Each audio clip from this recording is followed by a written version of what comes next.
I know, and I swear they screwed me. There we go. There we go.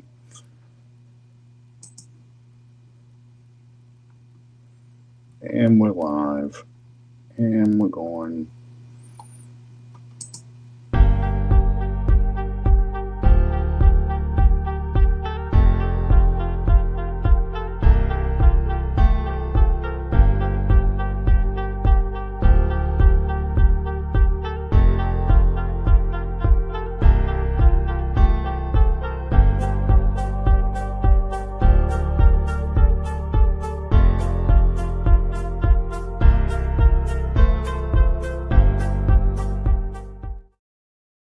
You know, it wouldn't be an Under the Dome show if we didn't have problems just getting on to begin with. Welcome, everybody, to the post-Thanksgiving, post-Saints Rams edition of Under the Dome. I hope everybody had a good Thanksgiving. I'm sorry the game wasn't as good. That was a strange game. I liked the game plan, but it just felt like it took them forever to get something moving. Even that first half, 17 play drives, 14 play drives, and they only came away with one field goal, a ticky-tack call. Well, one call, it's bad when Mike Pereira has to come on there and say, I wouldn't have called that. He wasn't even blocking that guy. He kind of fell, and the guy tripped over him, but that Flaga call, I'm like, is he downfield? Yeah, by the letter of the law he is, but I mean, come on. I've seen guys a lot further downfield they don't call flags on. He wasn't even really involved in the play. Nope, and he got back, which I actually didn't know this. Once you're past the line, you're past the line. There is no going back. And honestly, I think that's what got him in trouble when they saw him go run back. Yeah, I think that's what caught their attention. But like you said, it was such a ticky-tack play. It's like a cop pulling you over for going 56 in a 55-mile-an-hour zone. What the hell? But it's Saints Rams, so you expect bullshit like that. Well, yeah, and then of course, I'm wearing Taysom's jersey tonight because I thought that was a dirty hit on Taysom. I thought he went low and went to the knee. I'm not saying he went intentionally to hurt him. But I'm saying that those are the kind of things they like to throw flags on for cut blocks and tackling below the knees like that. If Taysom had been playing quarterback, it would have been a penalty, but he was a running back in that situation. So I thought the officiating was spotty, but I found that to be spotty all season long. They just don't call holding calls until they absolutely have to, and every offensive lineman I think holds. I saw Penning get away with a few, but I mean they just do not call holding calls unless it's right in front of the quarterback. Then they throw it. And it's just like defensive holding or illegal contact on the defensive side. The officials use that as a call of convenience for them, depending on who's involved, who benefits from the call, or what point in the game it is. And it's not. I don't say that thinking that the corrupt Nazi MF or Roger Goodell has a beef against the Saints specifically. But the Saints aren't one of the favored teams. They aren't the Chiefs. They aren't the Bills. They don't have a shiny new quarterback that the league wants to prop up a la Lamar Jackson.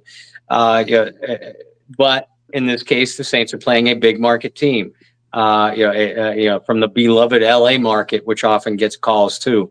So the officiating was spotty, but I agree with you. The Saints didn't lose this game because of officiating. The Saints lost this team because they were the worst of two bad teams. Yeah. For that first half, I was really surprised how badly the Rams were playing. And then once the third quarter got started, I'm like, oh, shit, they figured out they can run the ball on us. And that, to me, that's why you lost the game. It's because they ran that ball right down your throat, and you couldn't do anything to stop it.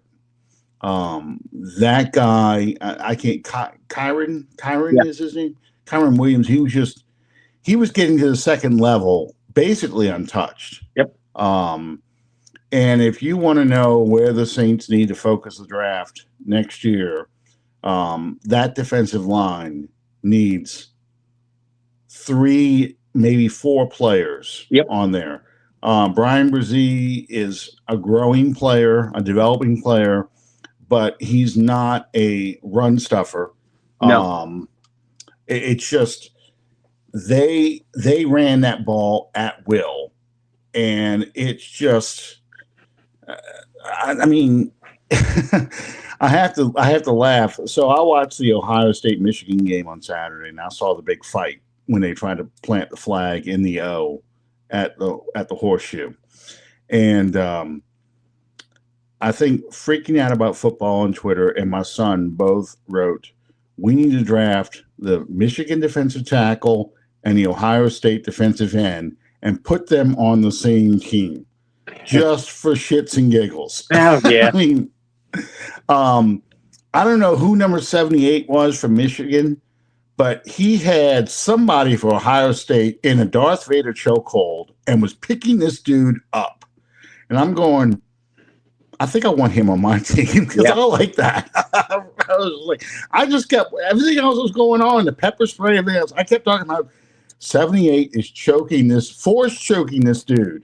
This guy watched Star Wars a lot. Yeah. I mean, because he just went straight for the throat. Normally, the time when you see a fight in a game, they're punching helmets and they're hitting shoulder pads and stuff. And I'm like going, all you're doing is hurting yourself. You're not hurting the other guy. Mm-hmm. This guy knew the throat area is not protected. He went right to that.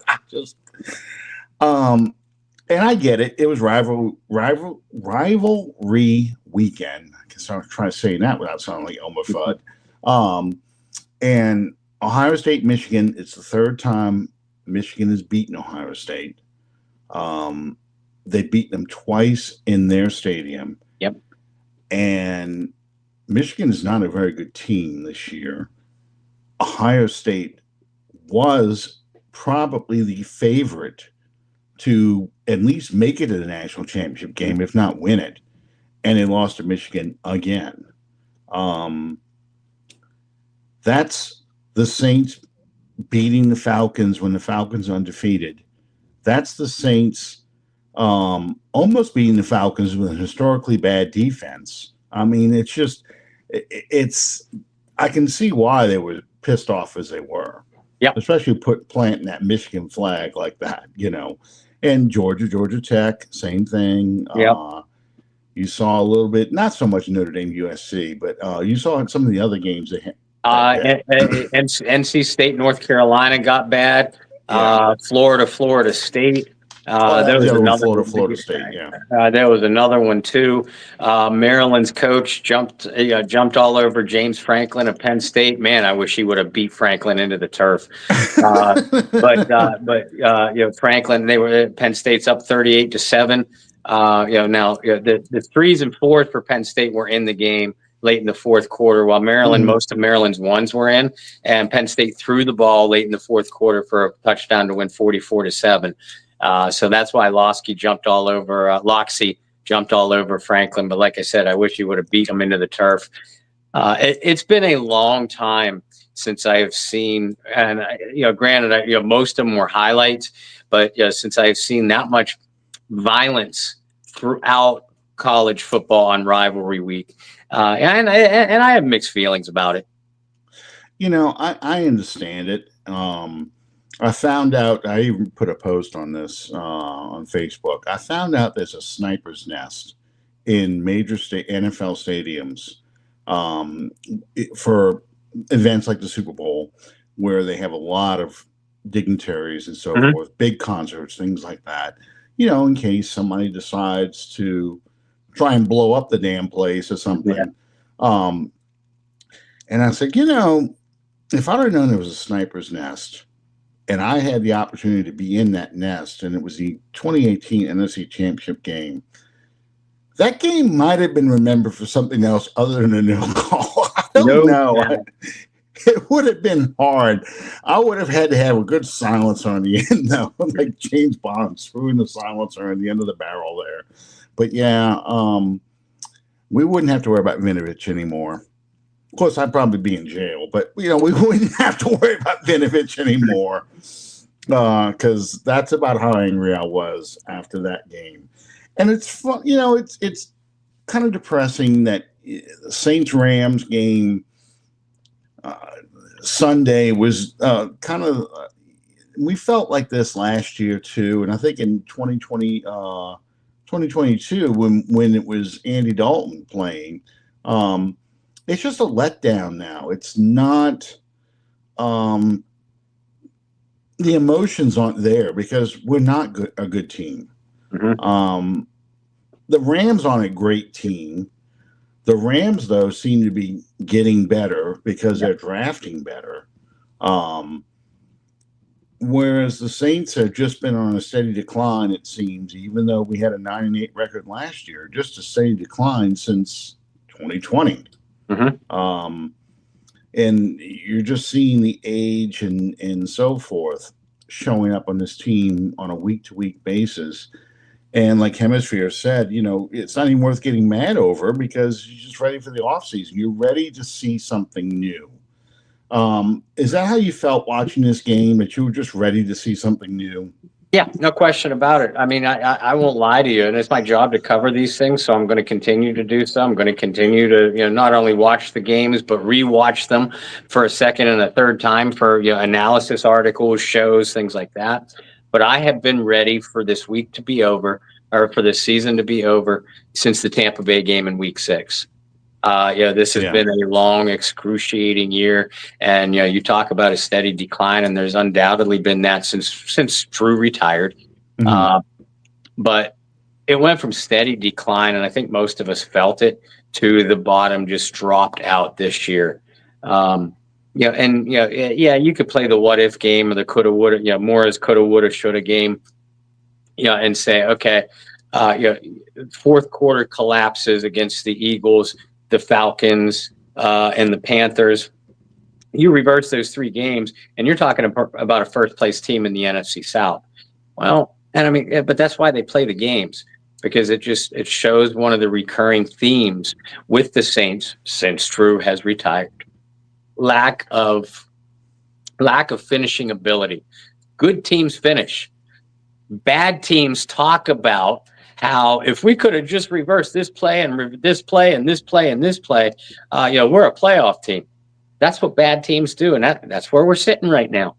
Yeah, and I just look at this team and think about all the draft picks that just have not panned out or have had zero impact.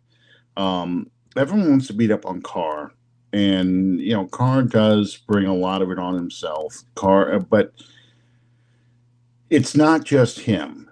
It to me, watching the Rams run the ball through the Saints defense the way they are, and they're not the only team. A lot of teams have done that to the Saints. Going back to that Eagles game, in fact, you're seeing running backs just having field days against the Saints where they get into the second, third level, and no one's even touching them. Untouched. Since that Eagles game, since Week 3, the Saints have given up an average of over 150 yards on the ground per game and 5.5 per carry.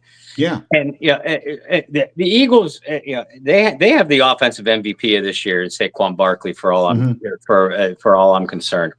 But you're talking about the Chiefs, middle of the pack, running the football. Buccaneers, Sean Tucker, who had 53 total yards in 16 games before facing the Saints, 80 total yards in 6 games after against the Saints, 192 total yards. Yeah. The Broncos, one of the worst rushing teams in the NFL, 225 yards on the ground. The Panthers even had a serviceable rushing attack, and the Rams came in ranked 26th in rushing production and ran the ball for 6.7 yards per carry and 156 yards. Those numbers speak for itself. And you mentioned runners easily getting to the second level. Look, everybody wants to talk about the Saints need a quarterback. The Saints need receiver depth. The Saints need a second running back. The Saints need a safety. The Saints need a pass rusher. Yeah, they need all that. But I'll tell you the number one need on this particular team, as far as I'm concerned. And I have an article publishing on the Saints News Network tomorrow morning highlighting this position. Defensive tackle. There is no space eater. There is no immovable object. There is nobody inside to push the pass pocket back, clog up gaps with his mere presence, and just eat up blockers to give single blocking, one-on-one blocking opportunities for the other defensive players. These aren't the kind of guys that fill up a stat sheet. I'm talking about reaching back, and you'll appreciate that, a Tony Siragusa or a Casey Hampton, or more recently a Vita Vea or a Dexter Lawrence. The Saints had a guy like that in Malcolm Brown. Yeah. Really, the last time that this defense was really, really good, which was 2019 and 2020. And Malcolm Brown didn't fill up a stat sheet. He didn't make a lot of highlight plays. But you ask Tom Brady, he pushed protection back in his face. You couldn't run inside against the Saints when Malcolm Brown was on the field. Saints don't have anybody. Sheldon Rankins. Exactly. Yeah, Sheldon Rankins too. Saints don't have anybody right now. I love Rizzi, and he's a young building block for this team, but he's not that type of player. If you get that type of player, that's going to make a Brian Rizzi a whole lot more effective. That's going to allow Cam's probably done after this year, but that would have probably tacked on an extra year or two to Cam's career. Maybe made Granderson or perhaps Chase Young a little bit more effective because they're getting one-on-one blocking chances more often. That's what the Saints need more than anything else, I think. Well, yeah, and you're not getting second and third and long. You're getting second and 2, second and 4. Where the playbook is wide open. If you watch when the Saints get off the field, defensively get off the field, it's when they get that team because they committed a penalty on 3rd and 18 and 2nd and 21. Those kind of plays. Or they threw an incomplete pass and the Saints are able to get off the field. And you're just not seeing that. So that hurts the Saints because this defense was built to rush the passer, which they don't even do a good job of that. Right. But they were built to rush the passer. And if you're getting gashed in the running game, then all those elaborate blitzes, all those complex coverages that, before they start running into each other, but they usually keep quarterbacks guessing and not knowing where to go with the ball. All that goes out the window because you're just getting a man on a man. They are moving people out the way, and your running back is picking up huge chunks of yards, which ironically, that's exactly what the Saints offense wants to do. Right.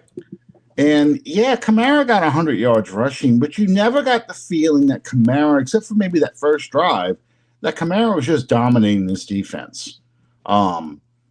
That Rams team came in thinking there are 2 guys we got to stop, 41 and 7.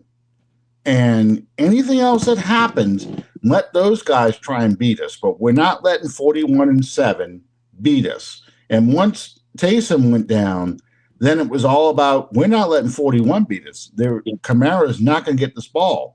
So I'm looking at still shots, and I'm jumping all over the place. So I'm looking at that 4th down play. Still shots of that 4th down play. And, Carr waiting 4 seconds. You've got, which I understand the thinking with Foster Moreau one-on-one with Jared Verse, but you really needed somebody else there to help Foster Moreau handle Jared Verse. Yeah. Because they moved Verse to Penning's side because Flocka was doing such a good job locking him up. And he must have been thrilled to see that he was going to get one-on-one with just a tight end. But Carr had to hold that ball 4 seconds because nobody could get open. And they're like, well, that's because they're in a zone defense. They're not, he misread the coverage, and he audible to a man beater, and they were sitting in zone. Okay, then if you're not in man, the guy just has to sit in a hole in the zone and give a quarterback a place to go with the ball. They couldn't even do that. Yeah. And why? Because you're talking about D-League receivers, practice squad guys they pulled off the street. You're not talking about Chris Olave, Michael Thomas, even Rashid Shaheed. You're not talking about guys that are legitimate receivers who can create separation with a move or whatever. You're talking about guys who telegraph what the route is they're going to run. And that, to me, that's the secret of what makes a guy like T. Higgins or Jamar Chase, or in the Rams case, Cooper Kupp and Nakua, different from a Marquez Vantez Scout, I can't even say MVS. I can always trip over his name. Austin Jr., Cedric Wilson, who's a non-factor, all those guys. That's the difference. An NFL receiver knows how to create separation, knows how to make plays. Does Carr hold the ball too long? Yeah. He is. Is Carr holding the ball a really long time because it's 4th and 2, and this is probably the last play of the offensive series, or the last play for the offense in the game? Yeah, that's in his head too. And this is my comparison with Carr. I say that Carr is a more accurate version of Bobby Hebert. From the standpoint of his decision-making and what he needs to be an effective passer. Hemisphere just pointed out, he throws a good deep ball. That was what Bobby Hebert was known for, throwing a deep ball. Bobby needed a strong running game. Why did the Saints lose 4 playoff games? Well, 3 of them with Bobby, in large part because they couldn't run the football when they had to. Carl Smith's offense, and I totally get it. Nobody was the master of calling a 3-yard pass route on 3rd and 5 like Carl Smith. But there were opportunities in all 3 playoff games that the Saints could have done something, especially the last 2 against the Falcons and against the Eagles, where the Saints could have done something if they just put a drive together. I've got this way now.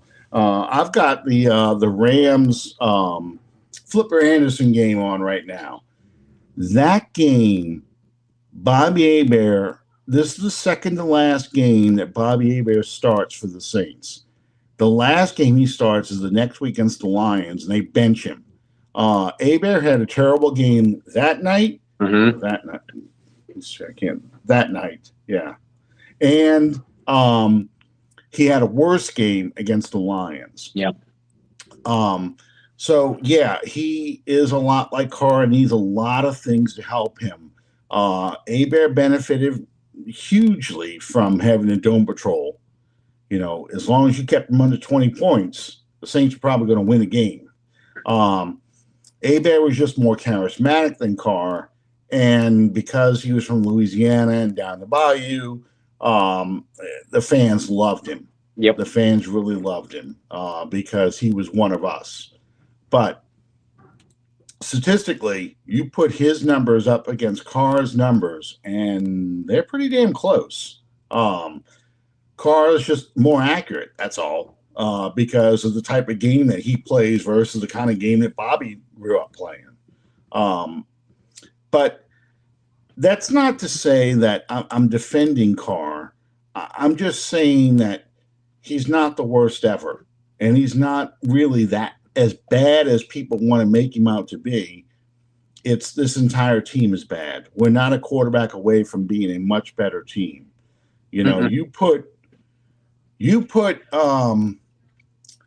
You put Drew Brees on this team. This team's still going to finish 7-10.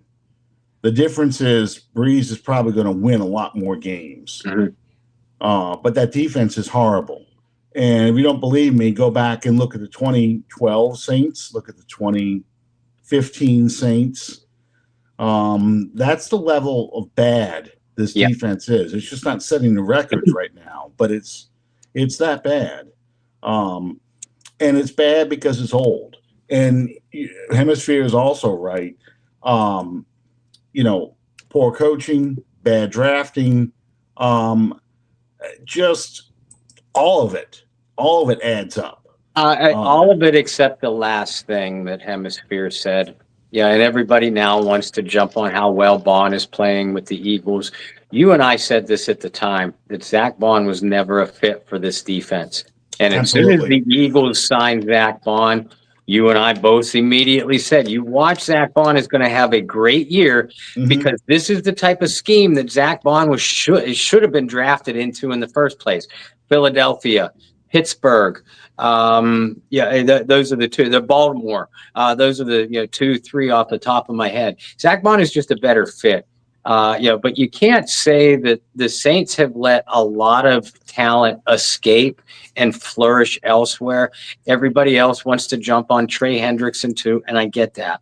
But I mean, you really look. We'll call it the Sean Payton, Drew Brees era. So since 2006. Who of the Saints really let go that have flourished elsewhere? Reggie Bush. Okay, Bush had a couple good seasons. Rob Nikovich. What's that? Rob Nikovich. Okay, that's a good one. That is a good one. Yeah, but he went to New England. Right. And New England used him as a pass rusher. Right. He was Zach Bond. But Reggie Bush, but you replaced him with Darren Sproles. So you did okay. Chris Ivory. All right. But you had your choice between Ivory and Ingram. You made a pretty damn good choice with Ingram. You look at the safeties, Marcus Williams, Malcolm Jenkins, Von Bell. You hated to see all of them leave.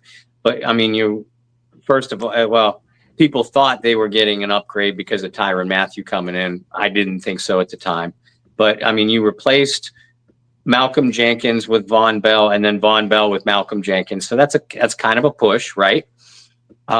Marcus Williams was a healthy scratch for the Ravens this past weekend. I saw Alex Anzalone, injury prone when he was here. It played great with the Lions, but when Anzalone left, you got Demario Davis. So I mean, it's a lot of pushes. You can't say the Saints have let a lot of talent escape their building.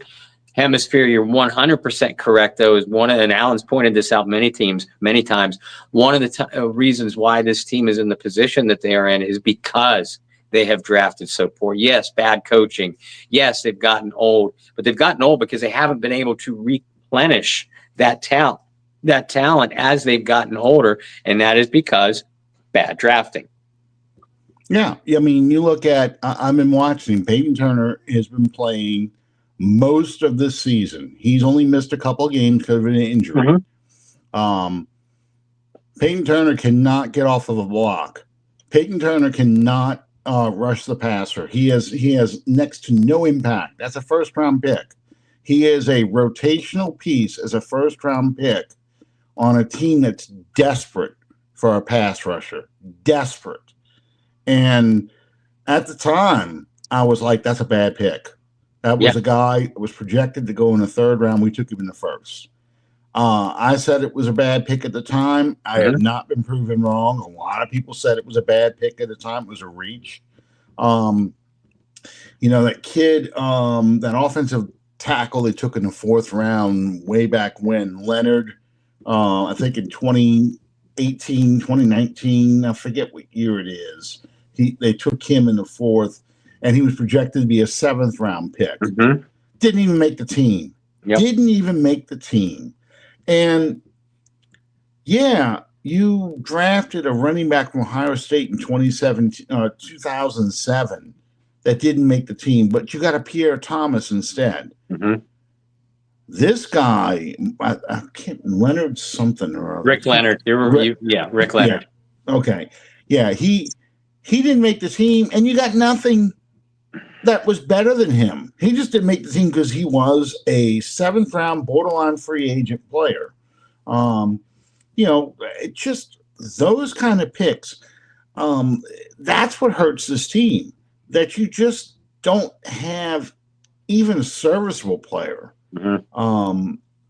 You don't have your fines or undrafted free agents, which is great if you've already hit on other picks and your undrafted free agent class comes in. I always counted undrafted guys as rounds 8 through 12, basically. I look at Rashid Shaheed as an eighth round pick, essentially. So if you can get a player like that, that's great. But you can't tell me, or you can't have a first round pick in Olave and your other receiver is an undrafted free agent and you got nothing else to go along with it. Traquan Smith didn't pan out. A.T. Perry hasn't panned out. He's gone now. He's over in Denver on the practice squad. He's not even getting pulled up in Denver. You've got to start hitting on all these players. Yep. So your undrafted class are guys that are like, oh, look what else we found. Mm-hmm. It's not what it looks like now is that you can't draft worth a damn. Yep. And you're lucky if you find an undrafted free agent. And that's why I've been beating the fire Jeff Ireland drum since the offseason began, because he's not having good draft classes. He had one great one, historical one in 2017, but since then, nothing. And yeah, Sean was responsible for a lot of those drafts. Sean wanted Tommy Stevens because he heard Carolina wanted him. He just wanted to F with Carolina. But yeah, you can't miss on as many players as they've missed on, and have as few picks. I mean, what they had 4 in 2020, they had 5 in 2021, or 6 in 2021. I mean, you traded away a first rounder to get Penning that year. You traded up to go get Olave, so you spent 5 draft picks for 2 players. You can't have that kind of stuff. You're not at the point where your roster is so deep and so good that you probably aren't going to have 5 guys that are going to make this team. No, we need those 5 guys. That's why this team looks the way it does. Yeah, exactly. I mean, this isn't the 2018 draft where you're literally thinking that you're a pass rusher away, from the Super Bowl. So that's why you traded to go get Marcus Davenport. This team needs as many players as possible. And while the trades for the players themselves that you just pointed out, Olave and Penning, Olave, really good player. Penning working out to be a pretty good player, as it turns out, but you still can't give away 5 draft picks to get 2. If you're not drafting well, then at the very least you have to take the shotgun approach, where the birdshot approach, where we need as many picks as possible. So if we scatter them to the wind, we're bound to hit something, right? But the mentality has been just the opposite. They've maintained that same mentality from 2018 and 2019. Oh, we're just a player or 2 away, because those teams were. You're not just a player or 2 away now. And because of that mentality, and you've missed on so many of the picks that you've had very few of, you can't afford to make up for that in free agency. You don't have the cap space. And the players that you've held on to, the reason that you don't have the cap space, inevitably, as they always do, they've gotten old. Mm-hmm. Yeah, you don't. So here's the thing: you don't give a second contract to most players. You give them one. Your best players, your franchise players, you give 2. But your second contract, you have to be well aware that they probably aren't going to live to see the end of that contract. And here they are. They've gone 3 with Cam. They've gone 3 with Kamara. And you're doing that because you've got nothing else. You really don't have anything else on behind them. So guys that you drafted in the first round, which I agree with the idea. You're drafting defensive ends in the first round because those are going to be your young building blocks to build on. But you drafted Marcus Davenport and you drafted Peyton Turner, 2 busts. Davenport at least could produce and be a starter. Peyton Turner can't even do that. Yeah, and then you throw in Foskey as a second-round pick. Yeah, you expect second-round picks to be major contributors too. So to your point, it's not like they haven't invested in the position. Mm-hmm. They just keep the fact that you just keep swinging and missing. At that point, it's not why the general manager and the coach is making these picks. You have to dig deeper, and if you dig, you don't have to dig that deep to figure out the scouting department is blowing this one. Mm-hmm. Yeah, and that's the other argument I get into on social media, and people don't want to hear it because Loomis's face is the face of failure right now, just like DA's face is the face of failure. Carr's face is the face of failure because he's got the DA stink all over him. I mean, he really does. If I was watching Saints fans cheering for the Browns last night. Some were because they wanted to show up Sean Payton, and some of them just because of Jameis Winston. And I used to wonder why are fans cheering for a former Buck who happened to be a Saint for a little while, but we all made fun of him when he was a Buck. Well, part of it is because he's the anti-DA quarterback. Dennis Allen didn't want him. Dennis Allen went after the rapist. Deshaun Watson, didn't get him, then went after and got Carr. So those were his choices. Jameis was not. So, of course, Jameis is the good guy because we all hate Dennis Allen. So, I mean, that's part of it. That's part of what feeds it. Then I'm watching this game going, okay, he's, Jameis threw. I was really hoping to throw a third pick 6 because I wanted that linebacker to score so badly, not because I wanted to blow out the Browns, but because I wanted to have the joke. Look, Jameis threw 7 touchdown passes, 4 to one side, his guys, 3 to the other side. That's the full Jameis experience. Mm-hmm. Almost 500 yards passing. You just don't know who he's throwing a touchdown pass to. That's all. It could be your guys, could be the other guys. So, but I get all that, and anybody that has DA's touch to them, the Saints fans want to get rid of. Anybody that DA likes, they want gone because that's part of what they want to get rid of. Mm-hmm. They want to just purge the entire organization for even thinking about hiring this guy. Mm-hmm. So I get all that. I understand that. I ask rhetorical questions because I want to see what kind of answers they come up with rather than just simply say, oh, I hate Dennis Allen. Right. Okay. Oh, they should fire Mickey Loomis. All right, well, who you want to get to replace him? I don't know. I don't get paid to do that. I just want this guy gone. Okay. Look at the Pelicans and all the general managers they've gone through and all the coaches they've gone through. There's no Mickey Loomis over there. Mickey Loomis has anything to do with the Pelicans, and they ain't doing too well over there. So, be careful what you wish for, because you might get it, and you might get a guy that you really, really, really don't want. And if Carr and Loomis are the high points, it's really gonna be bad. I don't want to scare people or make everybody think I'm just, gung-ho about Loomis and Allen. Just, I'm upset they didn't work because now we're going to go through this carousel, which I did not want to go through. And I've talked about that before too. But going back to what you said earlier about investing in the defensive line with first-round picks, you have 3 of them. Brian Rizzi, we mentioned earlier, that was another first-round pick. Your offensive line, you have 4.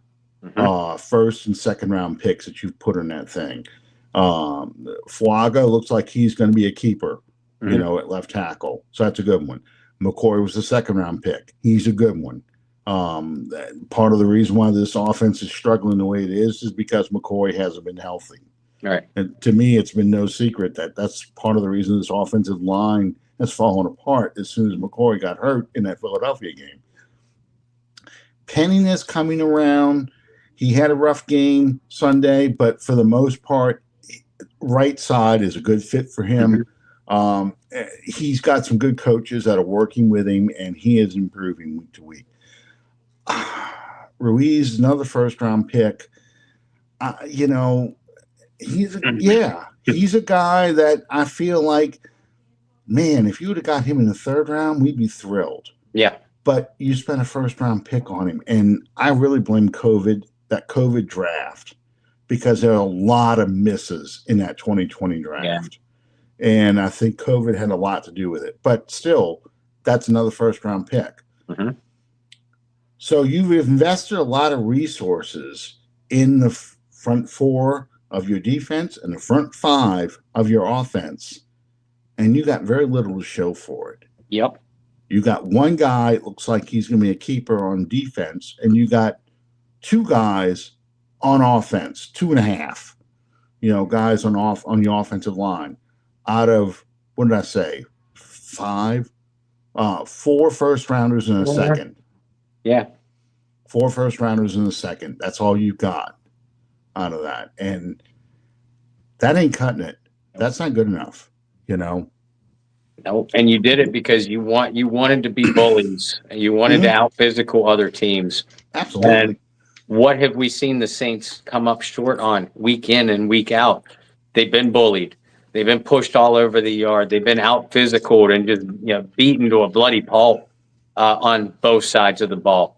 Now, on offense, and you said this, and I agree, on offense, you can't blame some of it, a lot of it, on the injuries. On defense, Turner has been healthy. Bosque has been healthy scratches, healthy inactives.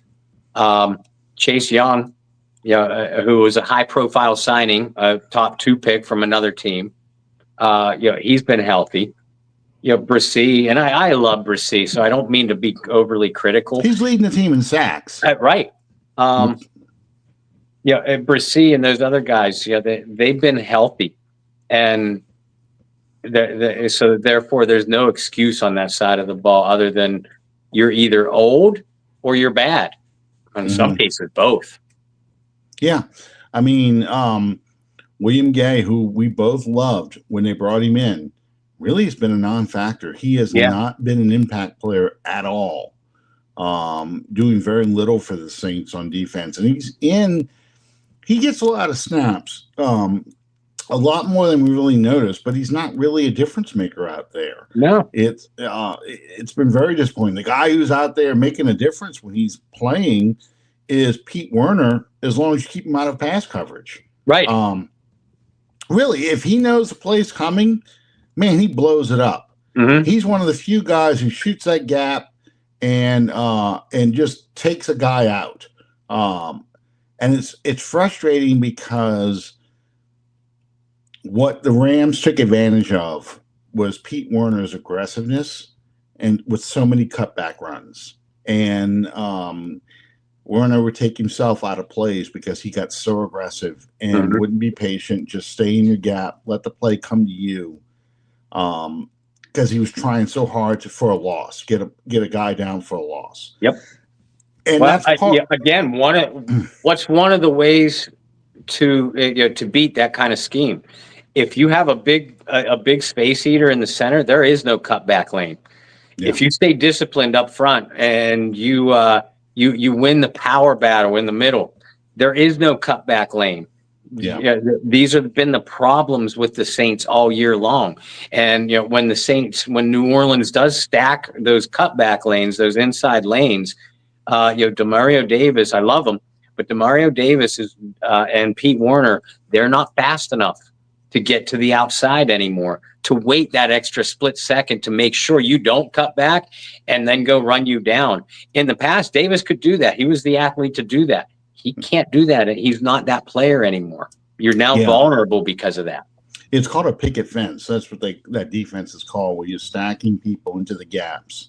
You got your guys coming in, forming a picket fence, and it comes from your defensive line. I really miss my big TV I used to have behind me because I could show it when they show the Dome Patrol. Right. The Dome Patrol was a master at the picket fence. When they would set the edge, you're looking at guys stay in their spots, and they're just reading the whole time, reading. And here comes the rush towards the Saints defense, and there's Sam Mills sitting there waiting in his gap. He's in the B gap, and you see, Ricky Jackson in the C gap. You see a safety or a corner going to the outside. Okay, so there's nowhere to go. You're going to run into Sam Mills. You're going to run into Ricky Jackson. You're going to run into maybe Gene Atkins, who's sitting in the box. So those are three hitters. Yep. You're not going anywhere. If you try the other side, you're going to run into Vaughn Johnson. You might be able to get past Pat Swilling because Pat Swilling's probably pinning his ear back and going after the quarterback. But, you're going to run into Toy Cook, whose birthday's today. Mm-hmm. You're probably going to run into Brett Maxey. They are holding their gaps. They're disciplined. They know their responsibility, and most importantly, they trusted their teammates. They knew everyone was going to do their job and do their job well. And that worked because the Saints had a hell of a defensive line. That defensive line would have gotten a whole lot more notoriety, A, if they'd have won more playoff games, but B, if it wasn't for the fact that the Dome Patrol was so dominant that a couple of the defensive linemen on those Mora teams would have been perennial Pro Bowlers. They were that good, and they were that disciplined. Mm-hmm. Wayne Martin and Frank Warren, when he was with the Saints, Jumpy Gathers, to me, the whole key of that defense was when Jim Wilkes moved from defensive end to nose tackle. Yep. Jim Wilkes retired in 1993. He was old by 1993. Jim Wilkes had a hard time staying on the field that year. What was his name? The guy with the mullet. He came from San Diego. God, I can picture him. 69. Les Miller. Les Miller had to come in and fill in a lot as nose tackle. And when Les Miller came in, and then Pig Goff too, when they would play nose tackle, it was a big difference between him or those two and a former defensive end with long arms like Jim Wilkes that was controlling the middle of that line. The Dome Patrol was gone by 93, but the defense was not as good when that nose tackle was missing and Frank Warren got old. It was really just Wayne Martin left out there. And that, that was the key to that defense. That's what made that defense work. Mm-hmm. You don't have guys we're talking about a 4-3 now versus a 3-4, which the Dome Patrol was, but you just don't have those guys right there. You have a couple pieces, but you don't have a full defense, and it's showing as the calendar turns to December, and these guys are having a harder and harder time getting up every week and playing these games. Cam Jordan's a non-factor. Yeah. Granderson has spurts, but looks like a rotational guy who's having to play as a starter. And it's frustrating. It really is. So to me, as much as people want to bring in another quarterback just to get rid of Carr and get rid of the last remnants of the DA administration, you just don't. You don't have anything. First off, you don't have nothing to replace him with. Mm-hmm. If I'm going to cut Carr, okay, I better have drafted a quarterback in the first round this year. And I mean, he's got to be on my team. I can't cut him in the beginning of March and hope by May I got one of those quarterbacks, because that's not an answer. And If you make me watch Spencer Rattler or Jake Hayner for 17 games, I'm throwing my TV through the window because I can't watch those two. Hayner looks like a little kid out there playing football, and Rattler's just awful. I'm sorry, there's no other way of putting it. He's just awful. He has no instincts, no accuracy. He's like a jugs machine that is just run wild.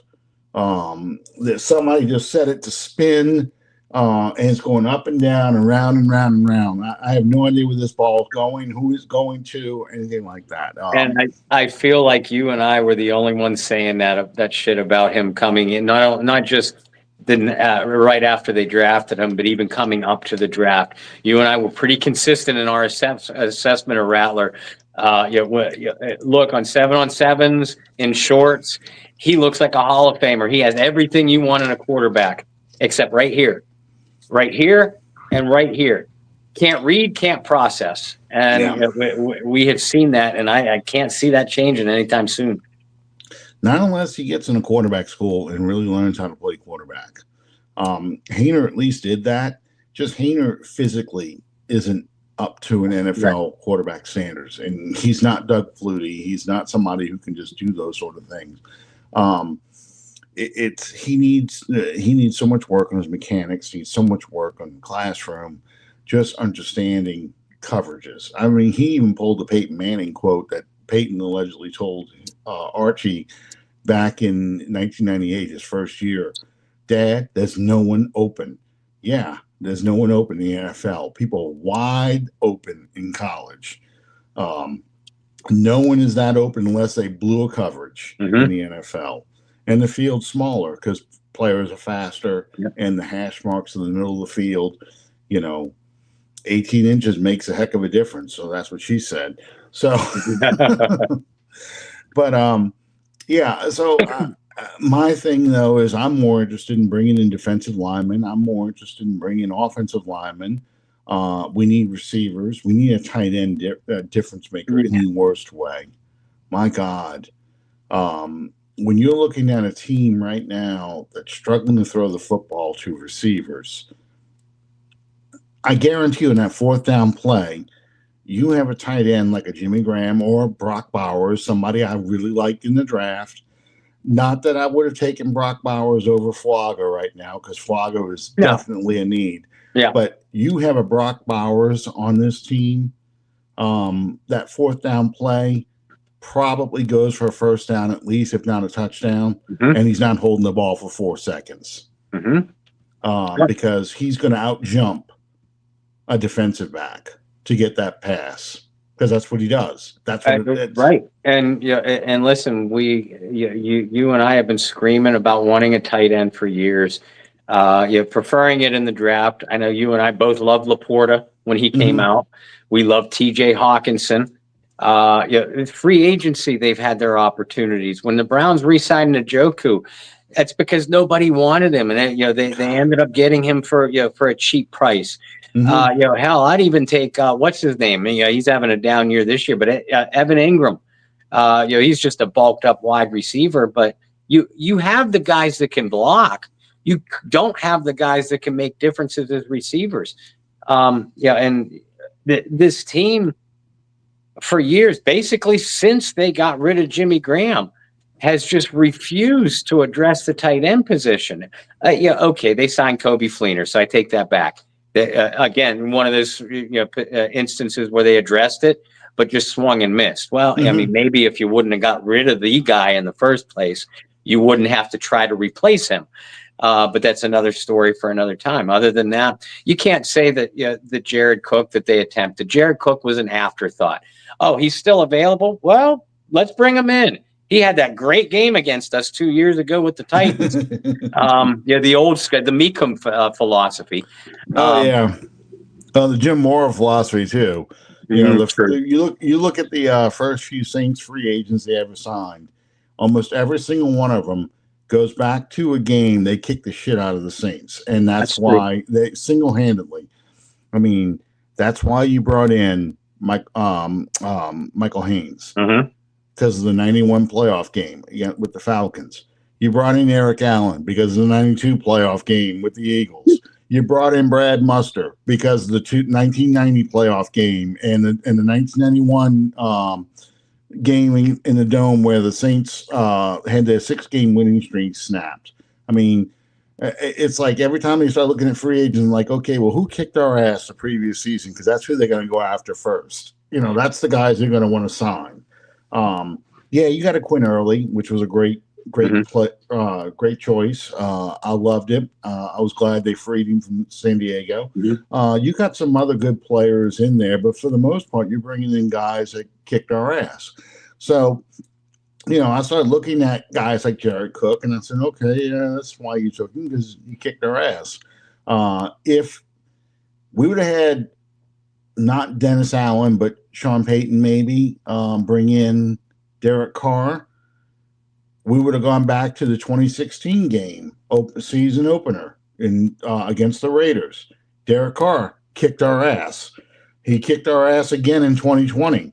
The first game in Las Vegas where there's nobody in the stands. Yeah. He kicked our ass in that game too. So I could see, following that trend. But yeah. So, yeah, and then you look at the quarterbacks that are available in this draft, and I'm just like, this is really nothing. Yeah, it's guys that are going to get overdrafted. It's guys that I like Jalen Milroe from Alabama, but not in the first round. Right. I'll take him in the second. I take him in the top of the second. And I'd have him sitting behind Derek Carr for a year. Because when I'm ready to move on from Carr, hopefully I've gotten work on Milroe to the point where he's ready to take over, but he's not a day one starter. No. Cam Ward, good college quarterback, but man, that poor bastard's been playing for the Giants or the Raiders. Whoever doesn't hire the circus, that's Shedeur Sanders, I should say. Whoever doesn't hire that circus is going to end up with Cam Ward because he's probably going to go number 2. Yep. Dylan Gabriel looks like another version of Kenny Pickett to me. And you know how critical I was of Pickett at the time. Yeah. I just who else? The Ewers kid from Texas. No. Or the kid from what's his name? I want the backup from Texas, actually. Well, eventually, yeah. Back from Georgia. Oh God! The Georgia kid and the Texas kid, they're carbon copies of each other. I would throw things at my TV if we drafted Beck, because that is I'm trying to think of his name now. The kid the Vikings drafted. No, they traded for. The Rams drafted him. The Vikings traded, I think, a first round for him. He was terrible. And it's not Christian Ponder. It's the other guy. I can't think of his name. Sam Bradford. Oh, yeah. Everything about Oklahoma. Yeah. He reminds me of Sam Bradford. But Beck is terrible. You don't.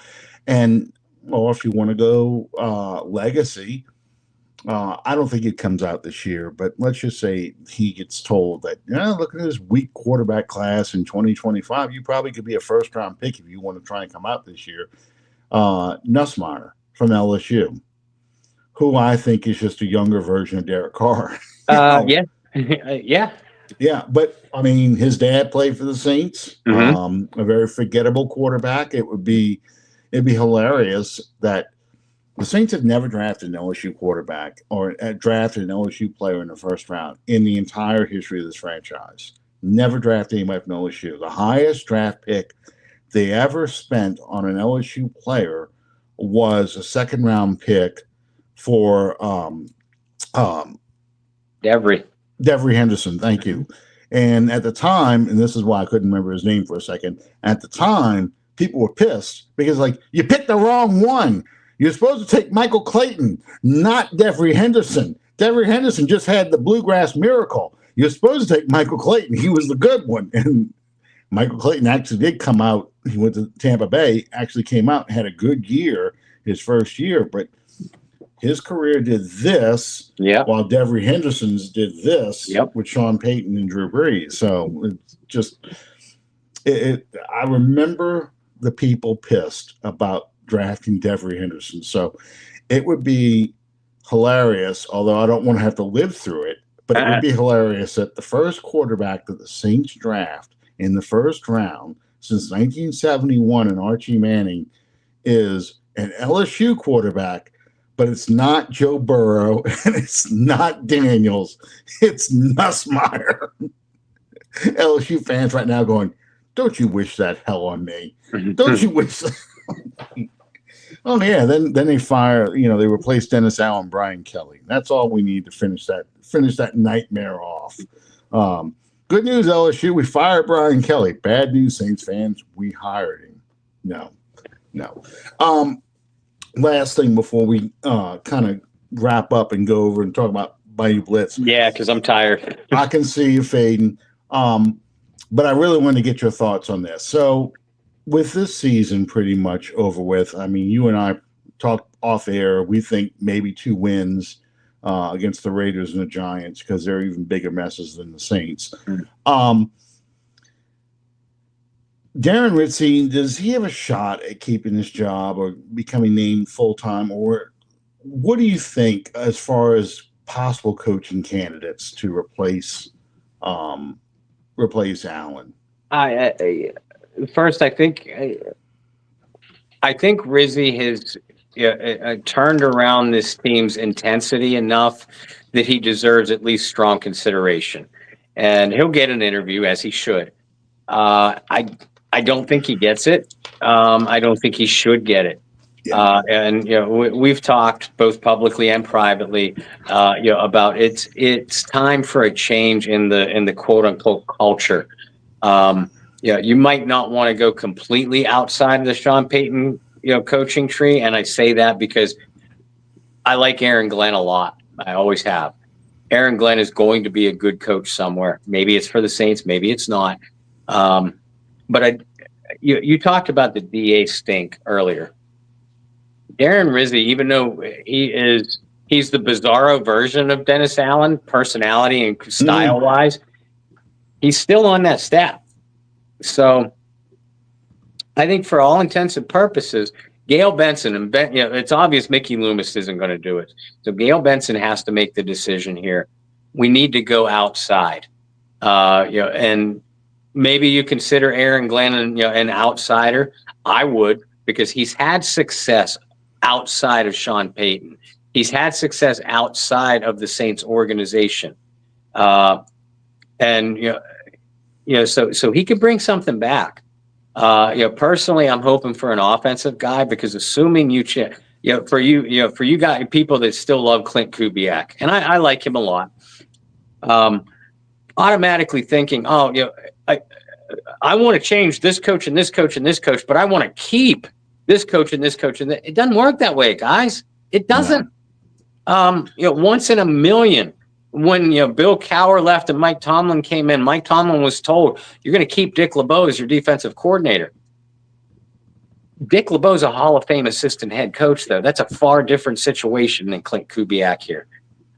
So with that in mind, I'm hoping to see an offensive guy, and I realize everybody wants to see Ben Johnson. Ben Johnson ain't going to come here.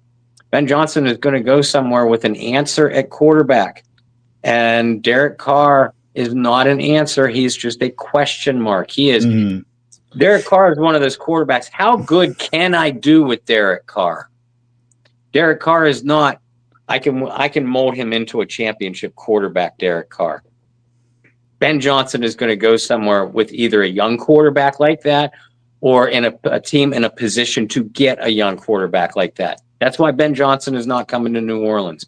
Your better bet is to get a younger offensive coordinator or offensive assistant that's taken some lumps a little bit, a la Sean Payton. Sean Payton had play calling duties stripped from him twice in the handful of years before he ended up in New Orleans. Sean finally ended up under, and I like Jim Fossil as a coach, but those two were like oil and water. Sean Payton ended up with Bill Parcells, kind of settled down Sean's career, got him refocused, focused on the details of the game.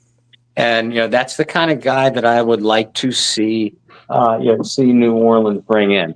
You mentioned one guy, I'll save his name for you, but, a guy we both like. Another guy I like is Mike LaFleur from the Rams, that's Sean McVay coaching tree. I like Wes Phillips from the Vikings. Wade Phillips' son. You want to talk about a legacy? I know. I was freaking out at the fact that it was Chris Shula on the sideline. I know. That's not the son of Shula. That is the grandson of Shula. So, yeah. But, Wes Phillips with the Vikings, he made Sam Darnold slightly better than a piece of shit. That's a good coach. He proved you can polish a turd. Is that what you're saying? Yeah. I'm of the mind. Aaron Glenn. I watched the Lions pretty closely Thanksgiving, and Aaron Glenn's defense was really impressing me. This team is still built around a defense, so and he has the respect of the players. He still has connections with the Saints players. So I like, no, not him. No, I'm sorry. I'm not sold on Kellen Moore. I thought he was overrated in Dallas. But if I'm going to go with the familiar, it's going to be Aaron Glenn. But like you, I want to go outside the box a little bit. This isn't a knock on Glenn. I would not be upset if Glenn was the coach, because I think Glenn is going to be a better coach than Rizzi. I think Rizzi is a great special teams coach and a very emotional coach. I like the game plan they put together. It just didn't execute it. I like the energy he brings, but I don't think he's the coach. And I really don't want to go back to what John Meekum used to do, hire interim coach and just flip him over to, full-time coach. I don't want that. I want somebody with a new take who's not loyal to the players, who is going to do an honest assessment on who should stay and who should go. Because that's what you need to have happen in this organization. You need somebody new to come in who doesn't feel an attachment to players. An offensive coach I like a lot is Liam Cohn, the offensive coordinator of the Tampa Bay Buccaneers. I say that because, first off, Baker Mayfield's playing out of his mind. Yes, he throws a couple of interceptions because he's Baker Mayfield. He does this seemingly every other game, but he does throw interceptions. I get that. But at the same time, he has managed to make Tampa Bay win with losses of weapons like Mike Evans, Chris Godwin. They lost offensive players, and if there's anything we've learned about the Saints, they're going to get injured. They're going to have players that are going to miss time. And the bottom doesn't fall out for Tampa because they've lost players. I like what he is able to take a train wreck of a quarterback and turn him into a solid, consistent player. If you're talking about a team that's going to be stuck with Derek Carr for at least another year and a half, maybe 2 years, because they're going to restructure his deal. They need the money. Yeah, they can't afford to cut him, eat his cap, and Lattimore, and Ramczyk, and maybe Cam Jordan if Cam Jordan retires. You can't afford to eat all those caps at one time. It's just there's not enough money. You have to restructure Carr, extend him for a year, just to free up money so those contracts can expire in 2026. And then you can go and cut Carr and afford to eat his cap hit Carr's a $50 million cap hit right now. So I want an offensive coordinator who can work with Carr, get him to play at a more consistent level, good consistent level. He's actually having a somewhat decent season. Yeah. He's only thrown 4 interceptions. And I know people can rattle off all 4 of them. But you compare that to Cousins, who threw 4 interceptions in one freaking game last week, which was hilarious. You know, and I just said Baker likes to throw a couple a game. Baker, if Carolina wasn't so inept, Baker loses to Carolina too. But Carolina fumbles the ball right when they're in field goal range to win the game. You know, so I want to, and again, look at what happened with Bryce Young too. Bryce Young kind of turned his career around with the former Bucs offensive coordinator. So that's why I look at Liam Cohn only from the standpoint of, look, here's a guy who's taken a wrecked franchise, has taken these pieces and has done things with them. Mm-hmm. And right now, that's what we need. We need somebody who can cobble together a roster as you try to upgrade the talent around him and still be competitive. Bob, what you got going? Oh, look at your Christmas tree. Yeah. Look at that. Very nice. Thank you. I can't take a picture of mine. Mine's in the other room. But what do you have coming up in the Bayou Blitz? We got Beer Man. We got Michael Lewis tomorrow night. Awesome. Mike was kind enough to join us on last week's episode. We had to run on Tuesday night last week because as a lot of having watched both Under the Dome and Bayou Blitz, Brendan and I have been promoting the original Go Black and Gold charity fan cruise. One of the new former Saints greats that is going to be his first year on the cruise. We've known about it for weeks. We had to keep it a secret, and we wanted Mike Lewis to introduce him last week, Pierre Thomas. So I felt bad. Mike was joking around. We were talking about Pierre being a Hall of Famer and everything like that.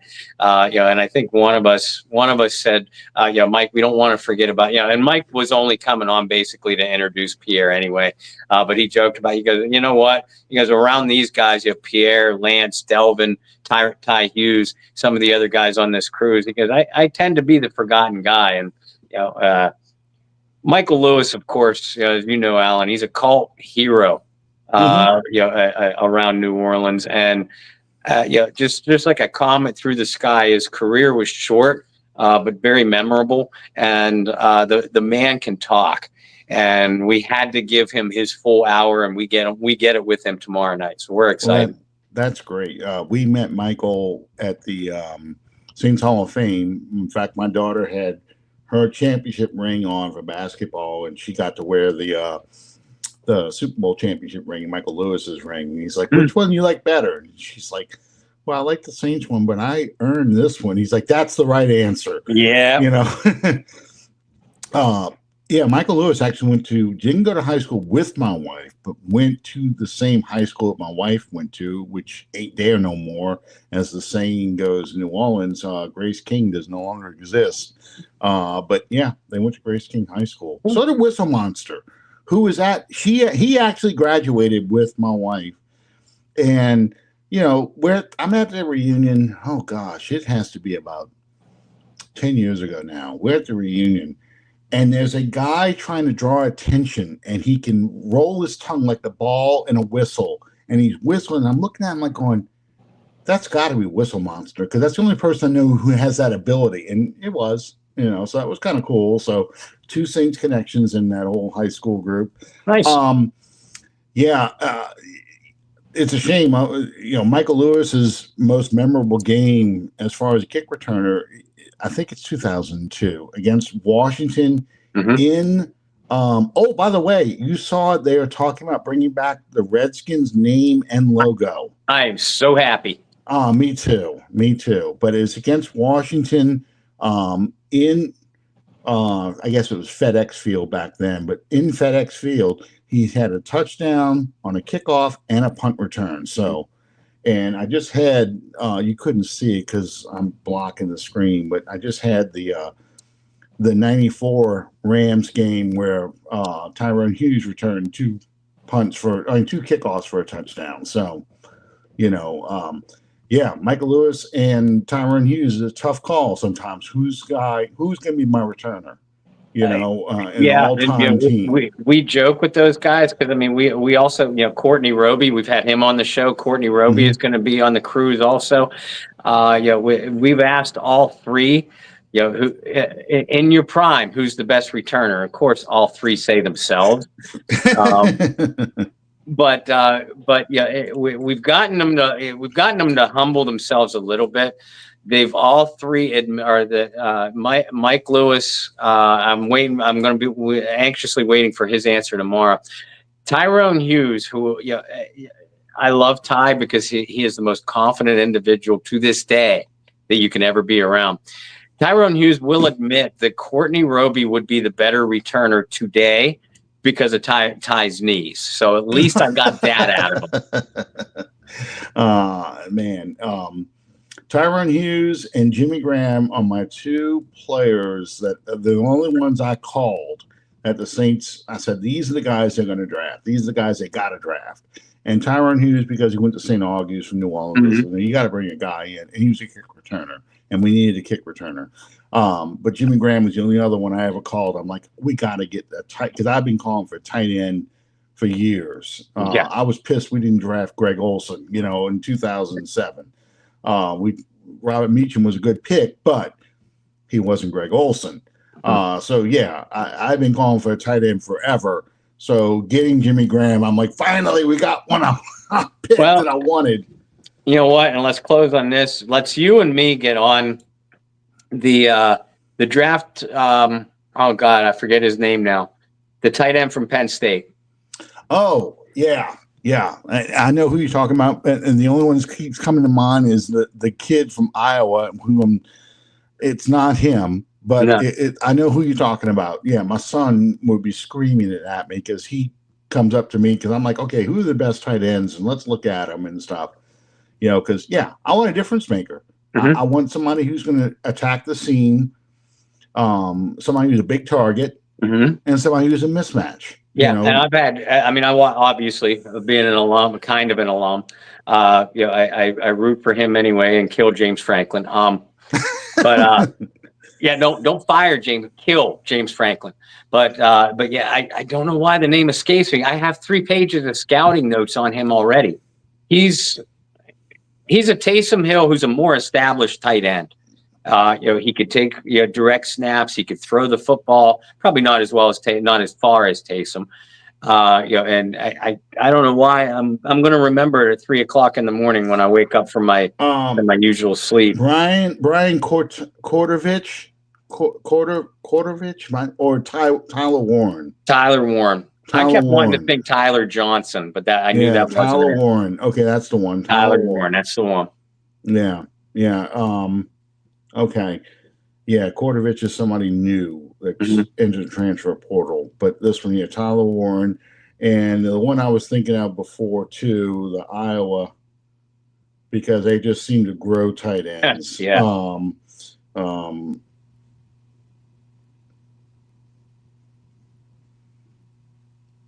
come on. Where is he? Is it this guy, Jimmy? No, that's not his. Johnny Pascuzzi? No. I